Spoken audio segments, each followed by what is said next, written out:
बोलिए शंकर भगवान की जय।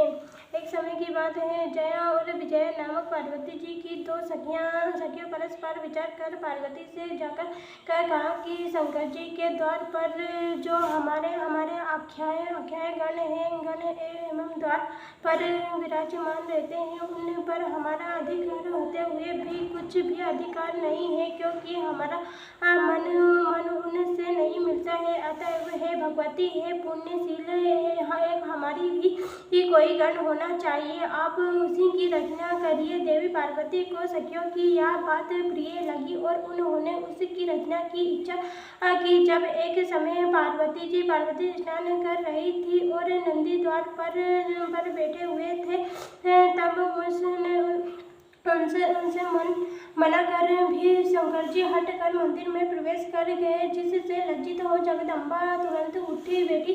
तब उन्हें अपनी सखिया के वचन याद आए और परमेश्वरी ने अपनी कोई एक अत्यंत श्रेष्ठ सेवकी की आवश्यकता प्रतीत की। उन्होंने सोचा, मेरा एक सेवक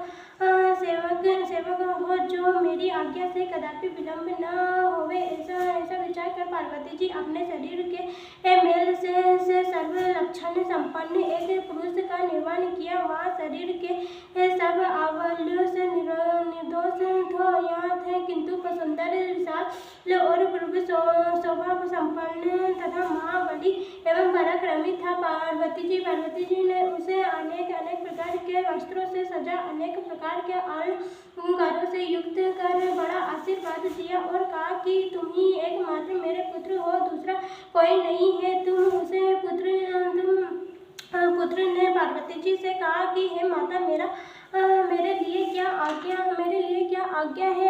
मैं आपकी सब आज्ञा को पूर्ण करूंगा। पार्वती जी ने कहा कि तुम मेरे द्वार के रक्षक रहो। मेरी आज्ञा से बिना कोई कैसा भी क्यों न हो मेरे घर के भीतर न आने पाए, कितना भी कोई हट क्यों न करे, तुम न आने देना। ऐसा कहकर पार्वती जी ने गणेश जी के हाथों में एक लकड़ी दे दी और प्रेम से मुख चूम कर द्वार पर बैठा दिया। वह लकड़ी ले गणेश जी माता की हृदय द्वार पर जा बैठे। तब पार्वती जी फिर जाकर स्नान करने लगी। उसी समय शंकर जी फिर द्वार पर आ गए और जाकर अंदर जाने लगे। तब शिव जी को ना जानने कर गणेश जी ने कहा, मेरी माता की आज्ञा बिना आप नहीं जा सकते हैं। माता इस समय स्नान कर रही हैं, तुम कहाँ जाते हो, यहाँ से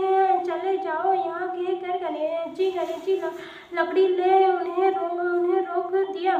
शिव जी कहा, मूर्ख, तू किसको रोकता है? क्या मुझे नहीं जानता कि मैं शिव हूँ? यहाँ सुनते ही गणेश जी महेश्वर पर बड़े लकड़ी से प्रहार कर दिया। उस प्रहार महेश्वर ने क्रोध होकर कहा, अरे बालक, तुम मूर्ख है, क्या नहीं जानता कि मैं गिरजा की पति हूँ? बालक, मैं अपने ही घर में जाता हूँ, तू मुझे क्यों रोकता है? ऐसा कहकर जब गणेश जी पास कर शिव जी पुण्य भीतर जाने लगे, तो शिव जी ने फिर उन पर लकड़ी का प्रहार कर दिया। उसी प्रकार शिव जी क्रोध हो अपने गणों को आज्ञा दे दी कि इसको रोक। ऐसा शिव जी बाहर ही स्थित रह गए। अद्भुत लीलाधारी शंकर को अपनी लीला देखने लगे।